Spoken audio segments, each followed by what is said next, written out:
There you go. Okay. You can go ahead and call the meeting to order. I'm going to do that.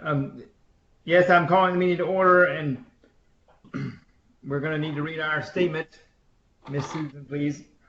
Yes, the statement of announcement. A meeting notice announcing the date, time, and place of the March 10th, 2020 Policy Committee meeting was distributed March 6th, 2020 to appropriate media and other groups or individuals who have requested notification.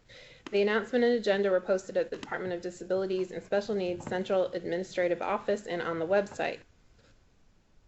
According to the Americans with Disabilities Act, the public has been notified that accommodations such as interpreters, mobility assistance, or other assistance will be provided to individuals with disabilities and special needs if requested in advance. Thank you, ma'am. I'll do a quick invocation. Dear Lord, we come to you as humbly as we know how and ask that you would give us the wisdom to do these, to go through these policies as you would see fit. Keep us safe throughout the day. In Jesus' name we pray. Amen. Amen. The next is I need a motion to adopt the agenda, please. David, you're I so moved. I moved. Okay, motion made and I'm seconding, so the agenda is adopted. The first item on the agenda, and David, by the way, we're the only two here that can vote, so every time I say we need a second or something, we're going to have to ask you to do it. I'm afraid. Well, that's a mighty big burden you put on me there, Chairman. I don't know. Yeah. Yes, I know it sounds like a huge burden. I know. It's a big burden. I'll promise I'll be as less burdensome as possible. And you may want to record also that David Thomas is participating in the meeting by teleconference. Yes, as is Barry. Well, there you go.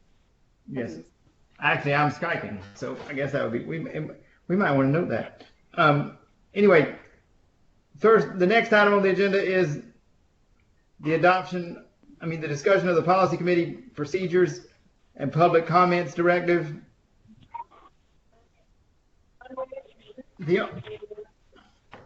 only thing that I had down here for the public comment directive is that I think most of us in here know that I have felt that we should change, if the committee doesn't mind, to change the minimum for public comment, the minimum time to 10 days, where it says 15 here now. That's just because if we need to move something through, we want to make sure that we get public comment and get time to look at it before the next meeting of this board. And I wouldn't want to, if we made it 15 or 30 days, we'd have to do 2 months, and I certainly don't want to do that. So, that's well, the reason for that.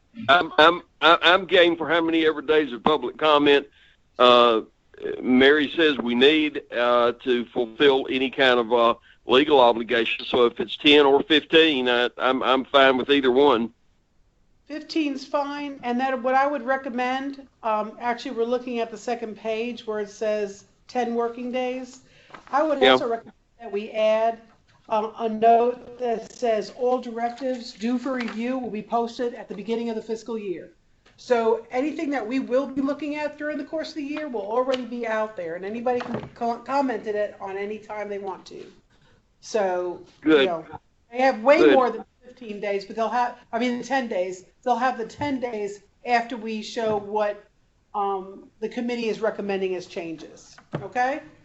Well, Chairman, I move what she said also, in addition to the 15 days, I think is what she just said.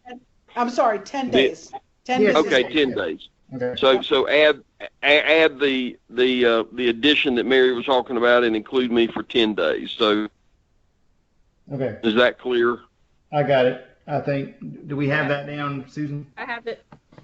Okay. The only other thing to mention is it says down here that we will incorporate comments. I think it says we may. It should say we may incorporate comments because it depends.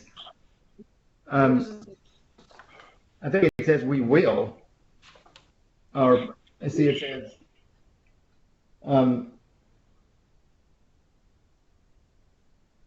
feedback to be submitted and incorporated. It should say may be incorporated. Where do you see? That's okay, isn't it? On right where it lists, I'm gonna just direct everyone to that position if that's all right. Yeah. The sentence above, where I have marked the 10, I think he's, Okay, Commissioner gotcha, Murphy's gotcha. referred to that language. So, and may be incorporated. So Yes. is the, Maybe, we don't know if it's going to be or not. If this says, this basically says it will be, and I want to say that it may be incorporated. that's fine, that's clear. I can How about add we that. say they will be reviewed? They will be reviewed, they just might not be incorporated, so, or you just want, that's fine, may be incorporated. And, well, may be incorporated.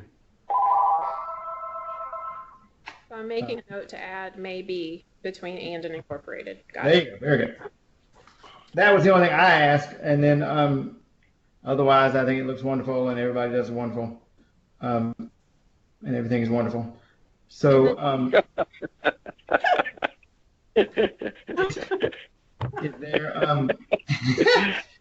is there a motion to accept this committee You betcha. policy objectives? You betcha. Okay, motion made, I second, and so that policy is adopted. Well, basically, it is, it's a recommendation from the policy committee. Do you want this put out for the 10 business days, or no? This is just basically, This is an internal this is requirement. not this is not something that has to go out for public comment. So, we'll just bring it to the commission meeting next week with your recommendation? Sounds Okay. wonderful. Yeah, we gotta bring it to the commission meeting, but that's gonna be an interesting thing to figure out exactly what we have to put out public comment and what we don't, and what we, obviously we should lean toward public comment, but we don't have to every time, so I'm not sure what we have to and what we don't. I mean, it's fine. I was just under the impression that we put directives out for public comment, so this is more like again, I think the problem we have is that we have every procedure we've ever written, basically written as a policy or Yeah. directive.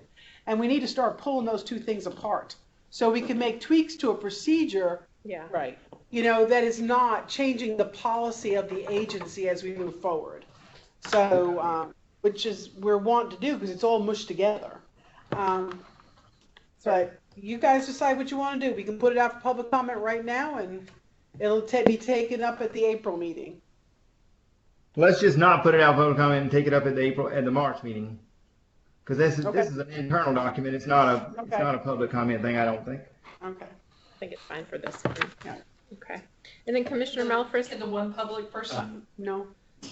Commissioner Melfrist, I think that you also wanted to review the committee procedure document that I have displayed on the screen that was in the packet as part of this agenda item. Oh. Yes. Is there, I tend to agree with you. We did have we had a comment from the peanut gallery, as my mother would say. Why not put it out for public comment? One of the reasons you want public comment to see things is if they affect the individuals, if they affect services, or they affect providers. This policy actually does shorten the amount of time you have to comment. We might want to let people know that's what we're doing before we take it up for a vote in the commission. My recommendation would be for you to put it up there for public comment. And it could be up there at the current 15 days because we're already too late for this commission meeting. We can get it at the next one. I'm not Fine with me. I'm just trying to keep us out of any kind of hot water. That's fine. That's fine with me. Jeremy, you got a problem with that? no, not major, no, that's fine. Because I really Okay. don't see it as an internal policy as much as the fact that it does affect how people can communicate to us. It's called the electronic communication policy. So, okay? Okay, well, it doesn't hurt, okay. Okay. Okay, so just confirming, we're going to go ahead and post that for 15 days of comment, the 15-day comment period, and then we're thinking that that'll go to the April commission agenda after that.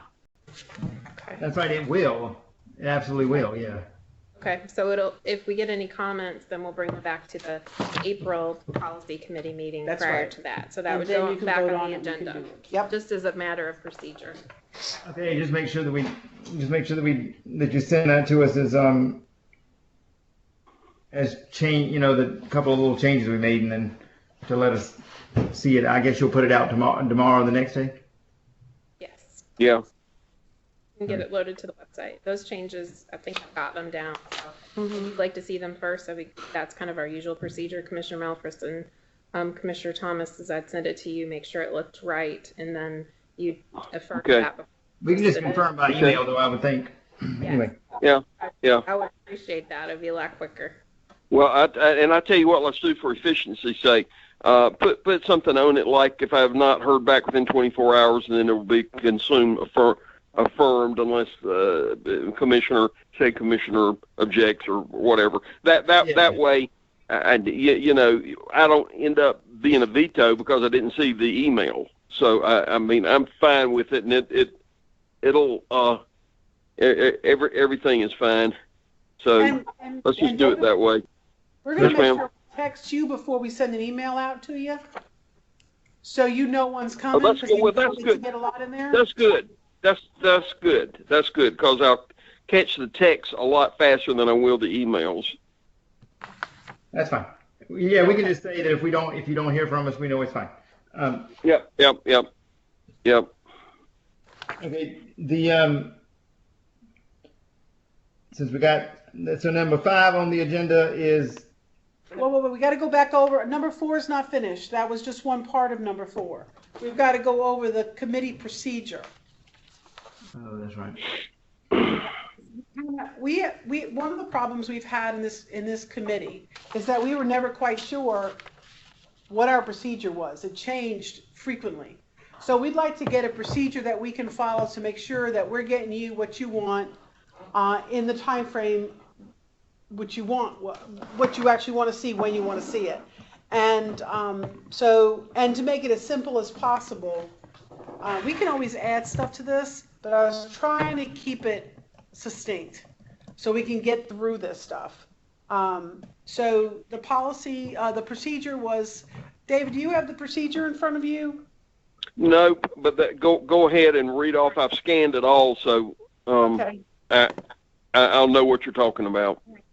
Number 1 basically says that at the start of the fiscal year, all policies and directives that will be due for review during that year will be placed on the website to include description as to the applicable groups. In other words, who's this policy regarding, public comment, and what changes need to be made. So why we're looking at this policy, if it's just normal review, or we got language changes, or we see a substantive change that are going to be needed. The policy committee is going to review the list and decide which policies and directives they will take under view. So you might not want to look at everything. If it's a really small change, you might say, we're not going to review that. Let's just go ahead and get it out there for public comment with the wording changes.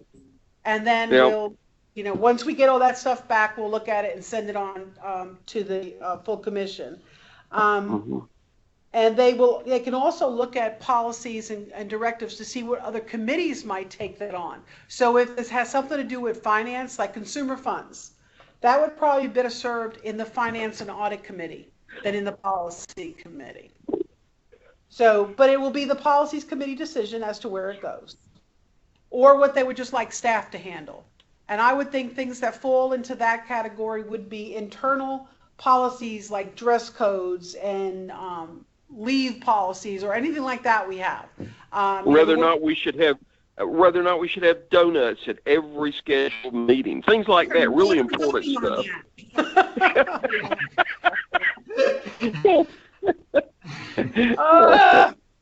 But that, so basically it might be some things you're just going to say staff's going to do, other things you say other committee, either legislative or finance, or we're going to handle it as the policy committee, okay?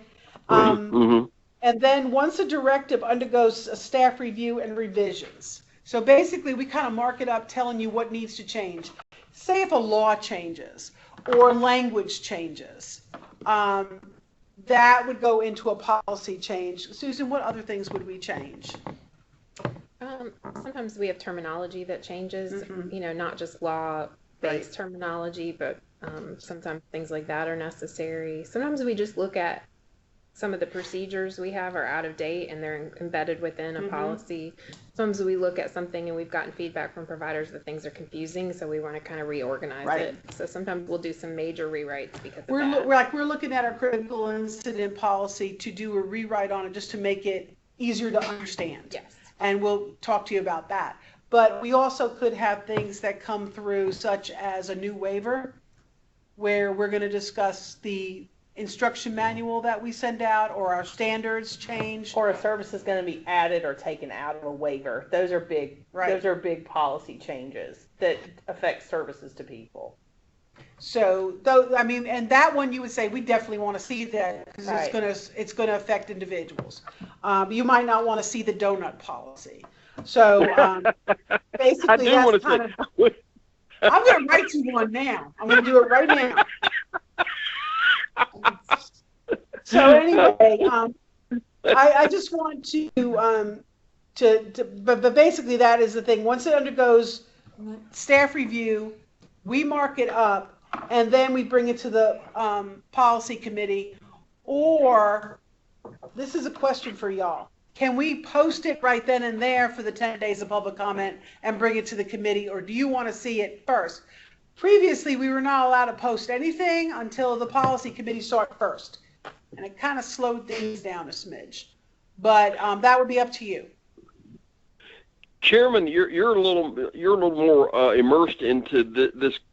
I mean, that's a really good question, and I don't want to be so officious that the committee, the subcommittee, or even the full group of us kind of get in y'all's way. Because if there's a question that comes up from anybody, including of course, the subcommittee members, it can always get kicked back. I mean, can always say, hey, there's a problem here. Let's send this back to committee.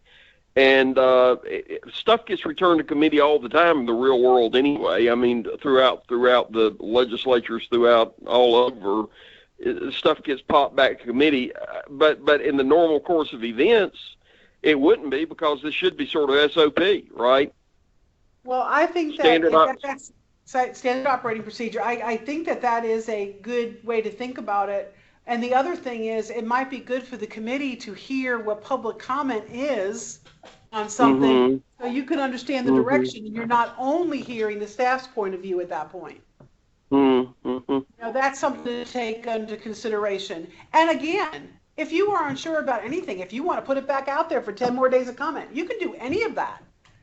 This doesn't prohibit any of that being done. It doesn't say one and done. You don't get a chance to look at it again. I think that has always been the perception that if I don't get this 100% right, we can never revisit it. Well, of course we can. And, but I think that basically at some point there needs to be trust between the commission, the committee member, and the staff. We need to reestablish that trust, that people were not trying to slide anything by, and knowing that you all can look at things, you can revisit things, and you can put them aside, you can keep working on it. It's up to you. So, but at some point, we just need to understand, are we putting it out for review before it goes to the committee, or are we putting it out for review only after the committee gets to see it? That's the direction. Chairman, what do you think? Well, I tend to think that they could go ahead and put it out. As long as we of course got to see it, and obviously got to make the final decision. It's just that I am just big that once the public comment section is closed, that the public part is closed, and right. But that's not really this. This is really staff, so it's really a little bit different.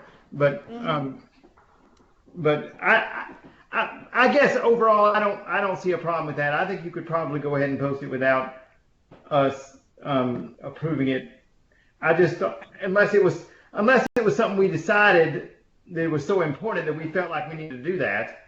Well, in which case, you know, we can always bring it up. I mean, look, we get the agenda and all the contents prior to the full meeting. So all we have to do is just, you know, if you and I are interested in a particular policy thing, I mean, there we are. We scan through it. You call me up and say, hey, I got a question about, boom. And then in the full committee, we just say, you know, we got a question about this. I move that section be sent back to the subcommittee for further review. And then that's just all there. Nobody's going to argue with that, you know, because sub has not had a chance to look at it. So the rest of the members are, I don't sense in our commission anyway, there's a sense of contentiousness at all. It seems like all of us are pretty much.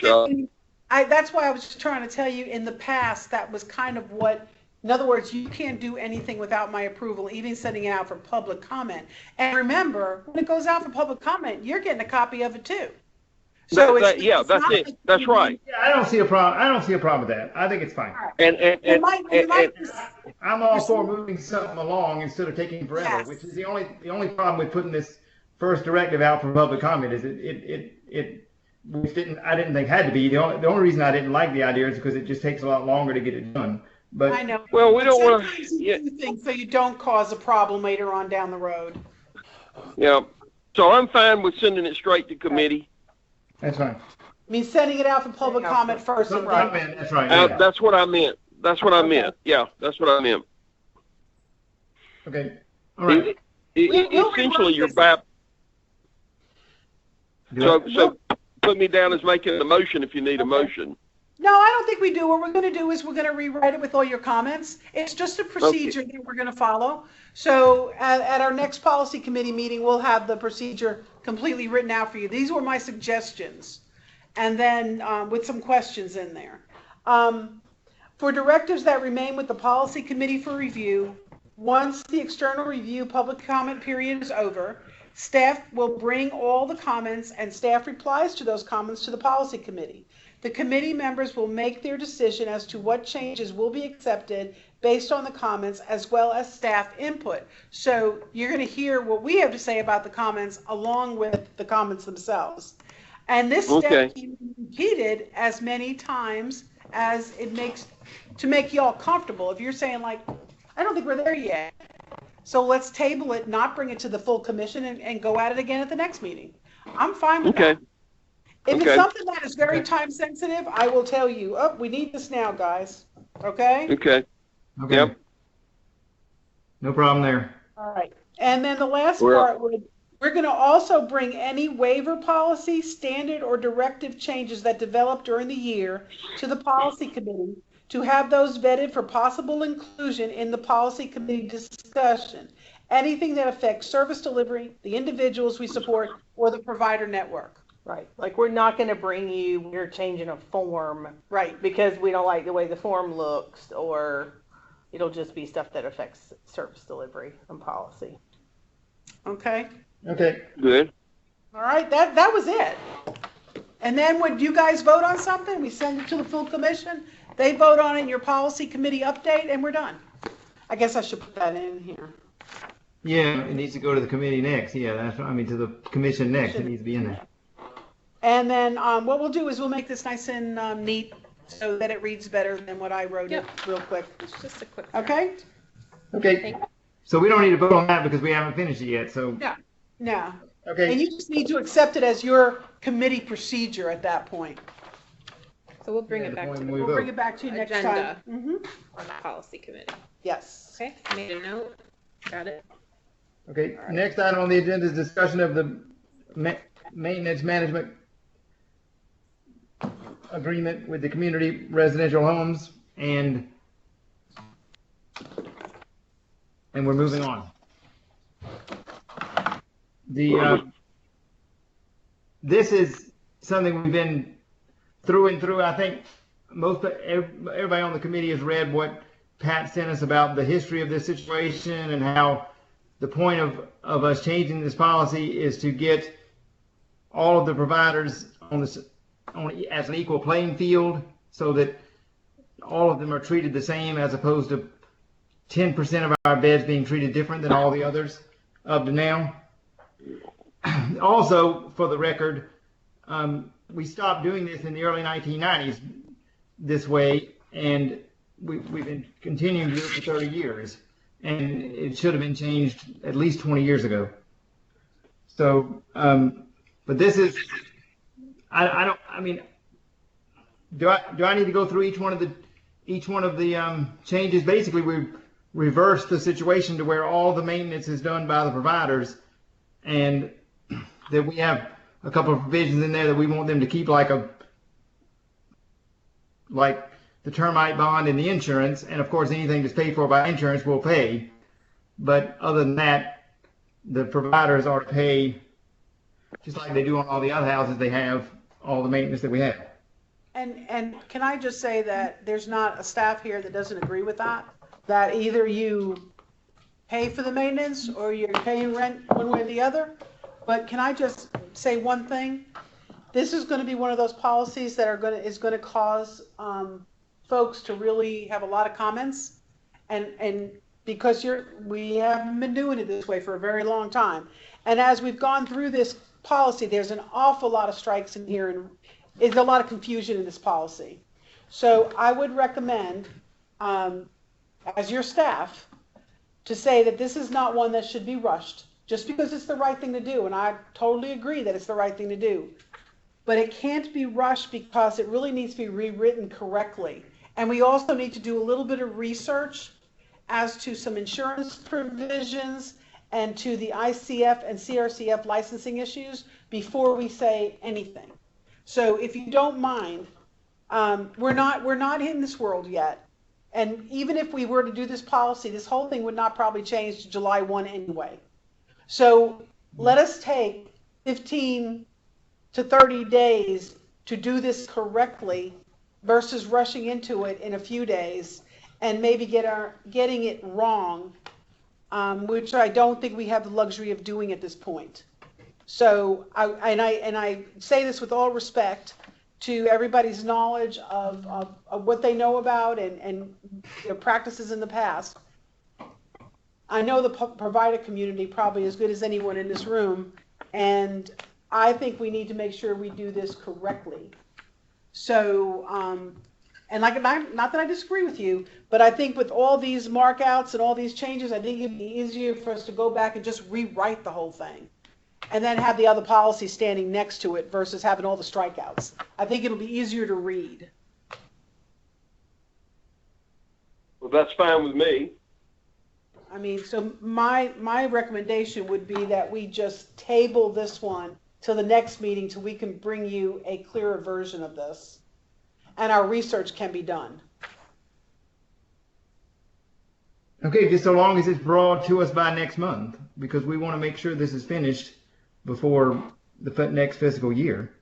That's fine. I got you. We will. And like I said, we've got time. We wouldn't be implementing this prior to July 1 anyway.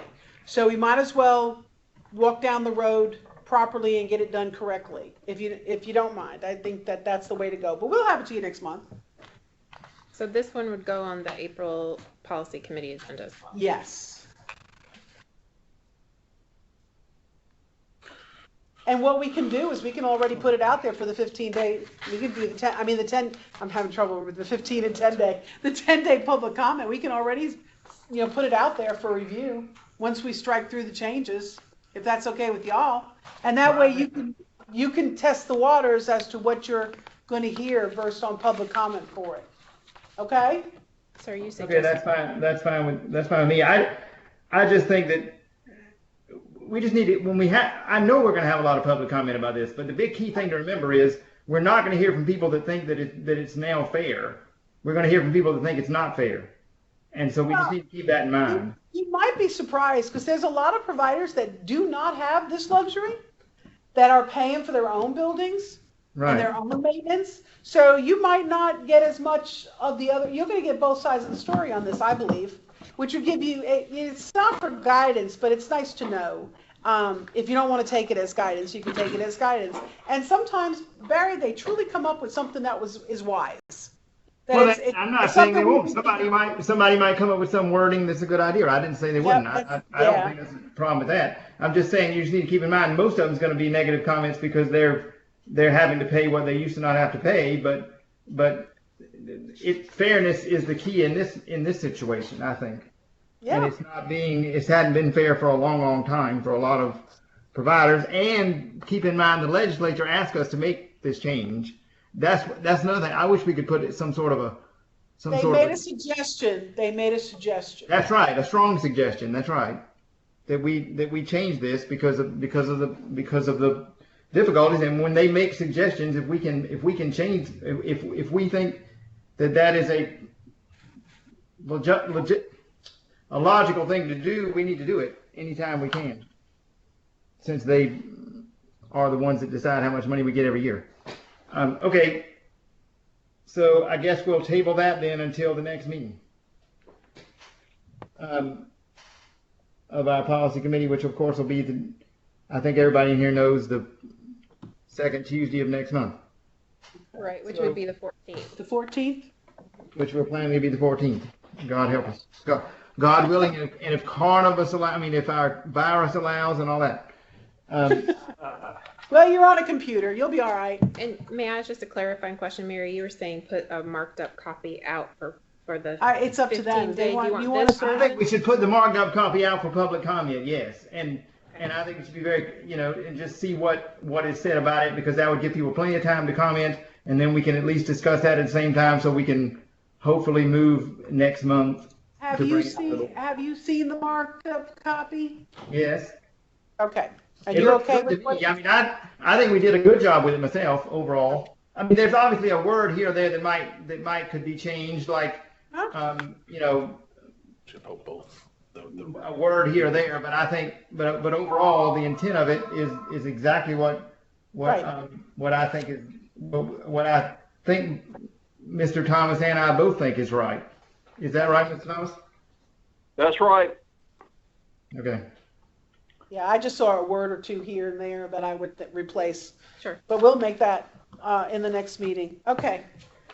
This is kind of an important one, number 6. Okay, the next item is review and prioritize the list for policies and directives and standards for the committee. I think it might be best that, I could read what's on this page, but I think it might be best that either Susan or Mary Warren take this in order to, because y'all are the one that actually did this prioritizing for us. Obviously, Sure. We want to start with the ones that are ready to sign, but after that, let me just let y'all go from here.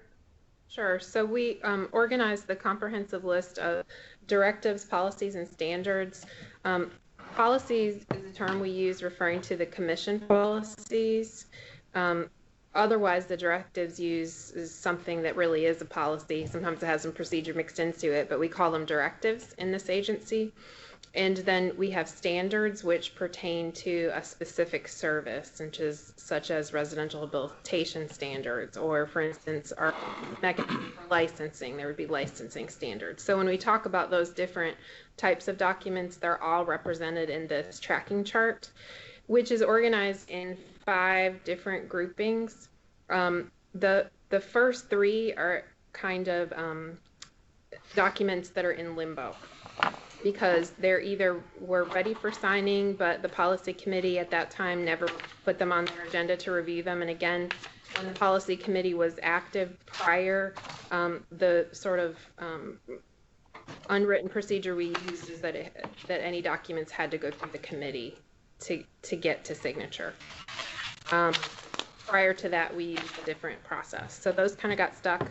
The second group that got stuck, those were reviewed and revised based on staff and external review or public comments that we received, but never went to the committee agenda. So that's about 10. And then there's another 4 that in another group that were reviewed and revised by staff and were ready to go out for external review, but then the committee didn't review them, so we couldn't post them on the website to get external review. So those we would really like to move forward with. They're in good shape. They either need to go to review for the committee, or they need to go ahead and step forward and get signed and put out. And then groups 4 and 5, we've prioritized 3 different directives that we feel like need to move forward. because they affect just how we provide services, such as our med tech training directive. We've been doing some rework on our tuberculosis area directive because, again, that's a little bit confusing. And then we have some things coming up with employee training. We want to kind of look at how we're providing employee training, and then we also want to provide some clarifications on our appeal and reconsideration policy procedures. So that's an important group. And then the remaining, the fifth group really is just all the rest, all the things that normally we would run through a cycle of review just based on due date. The only thing about number 5 I was going to ask is, I think the amount of times we're supposed to review is every 3 years. Is that what it says? Correct. Mm-hmm. Does it need to be 3 or could it be like 4? I mean, does it really need to be reviewed every 3? Well, we have so many to review. I don't know if we'll get to all of them. It'll probably take 3 years to get to all of them. yeah, I'll say 2 things about that. I have not been with the agency long enough to know where the 3 years came from. I think that was probably an arbitrary measure. Does anyone here who's here know where the 3 came from? There was no routine assignment for review. The first time out of the gate, they set it at 1 year. That was completely not possible. Right. Completely unable to do that. So they moved it to 3 years. Okay, so 3 sounded like just an improvement on 1 year. We're not aware of any sort of official requirement, except it is in the directive that we'll do it every 3 years, the one we just reviewed, the 100-01. And then the other thing to remember is that directives are posted on the website, and really, honestly, 365 days a year, 24 hours a day, we can receive comments on those directives even when they're not due for review, which may trigger a need for us to review and revise. So we have a lot of flexibility in that time frame, but I agree to get us back on track for a 3-year cycle, it would be difficult to catch. It's going to take a long time to catch up. So giving us a little bit more time than 3 years to get through the mass of directives, to work through them, to make them better, to mark some obsolete when possible, it would be nice to have another year. Yes. Yep. So I would, as staff, just kind of trying to engineer the process, I would appreciate 4 years. I think 4 years is a good idea. What do you think, Mr. Thomas? Oh, yeah, 4 is fine. Whatever staff can live with, that's good. Well, we also are going to have to, like, every so often, a directive's got to come out of the line because something has massively changed or we are building something different. I'm thinking of, in number 5, it says directive and standards by due date, quality management. Yep. We're getting ready to change the way we do quality management.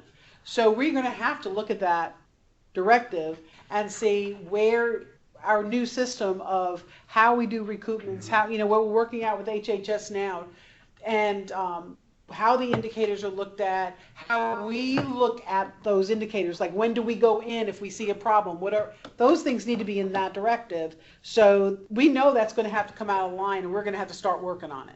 So that's always going to be in there too.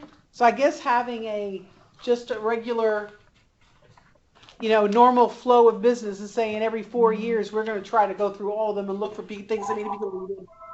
And most of them are happy to glad changes. Yes. Yeah. So, but the ones that do require changing are usually dealing with services themselves. So those are the ones that are going to have to come to you anyway. But we can't just say we're only going to look at those every 4 years. No, we're going to look at them as they need to be looked at. But that would be just, you can never put that on a chart because that's just going to have to happen when it happens. Right. I mean, I understand. That was the other thing I was going to mention about this whole thing we did about prioritizing. Obviously, that depends on what happens between now and ever how many months from now that we need to bring something else up. I mean, none of this is carved in stone, but I just think it would look a lot. I just would rather have something to say. If we realistically think it would take at least 4 years, we need to put down 4 years instead of putting 3 and then say, well, they didn't do what they were supposed to do because they didn't get through all of them in 3 years like they said they were. it used to be that they just kind of put things down and didn't have any intention of doing. It seemed like to me they didn't have any intention of doing what it said. So let's do something where we have intention of doing what it says. Is all I'm saying.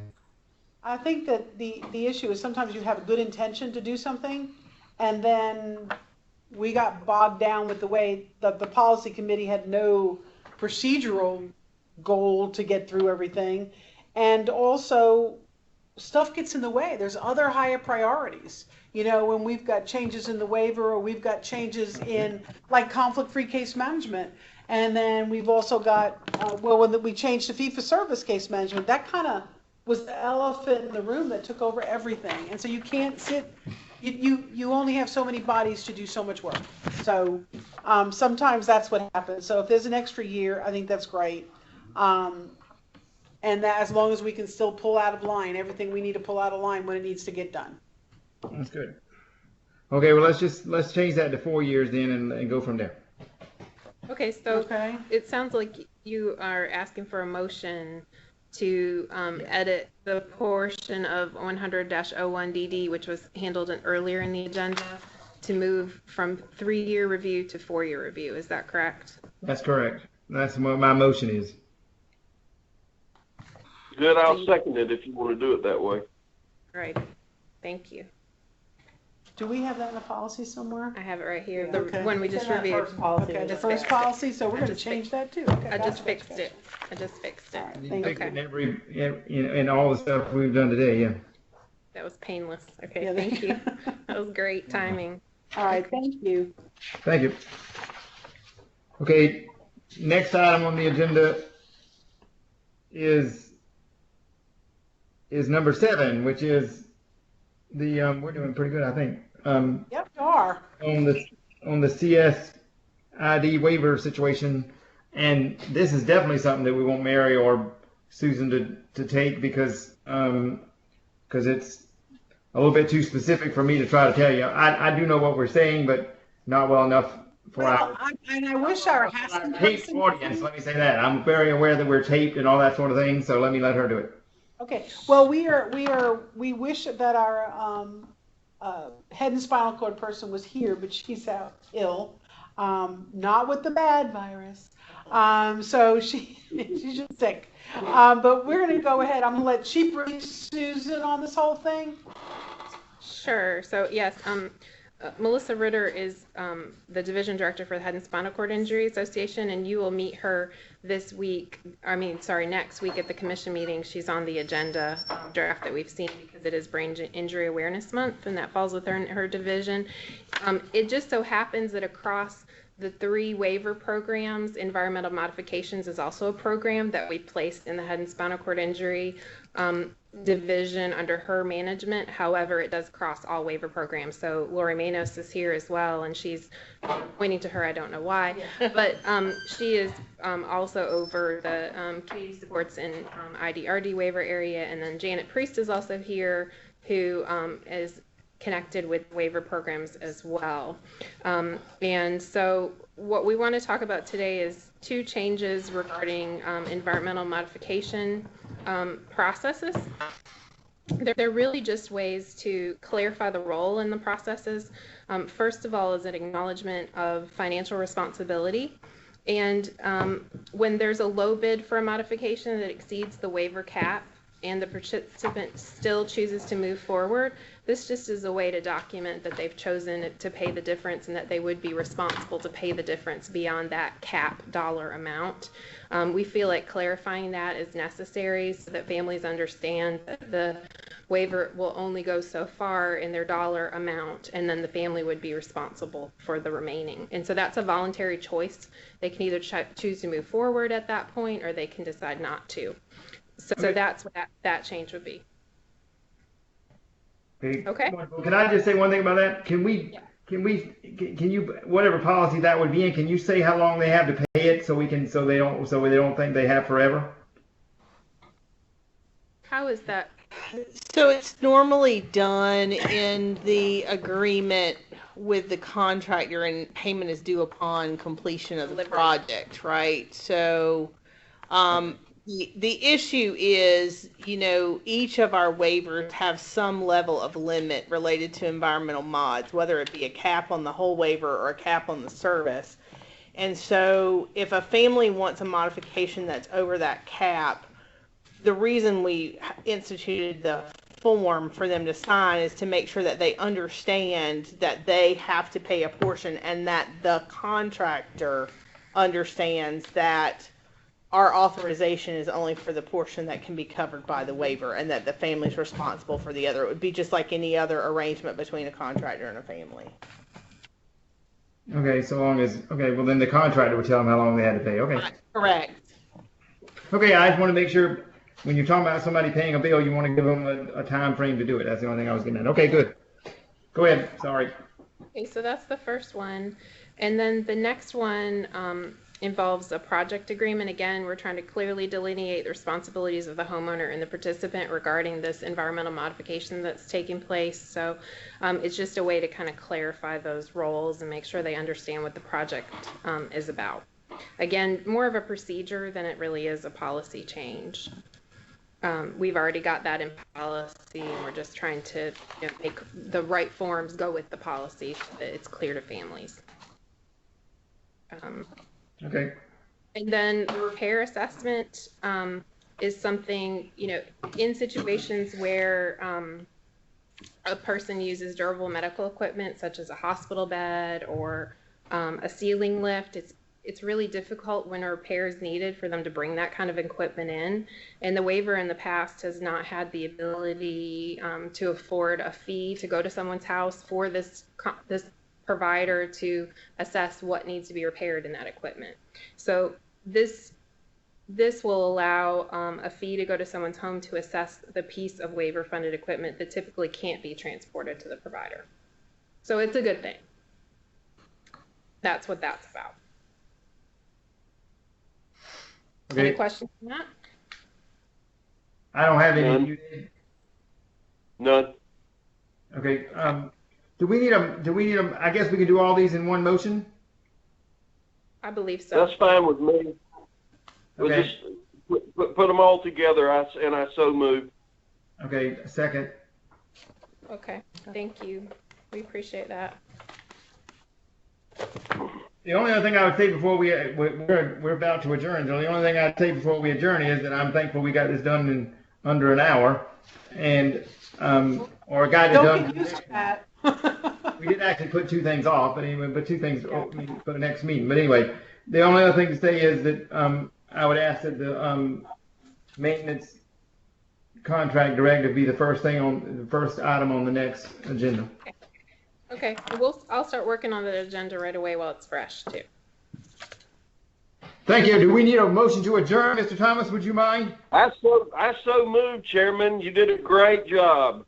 Thank you very much. Very kind of you to say such a wonderful thing as that. We're seconded and we're adjourned. Thank you very much. You're good. Bye-bye. See y'all next week. Bye. Drive safe. Thank you. Okay. Thank you very much, Miss Susan. Thank you. And Mary as well. Thank you very much. Have a good day. Don't get used to these under-hour meetings, Barry. Don't worry, I won't. I was expecting an hour.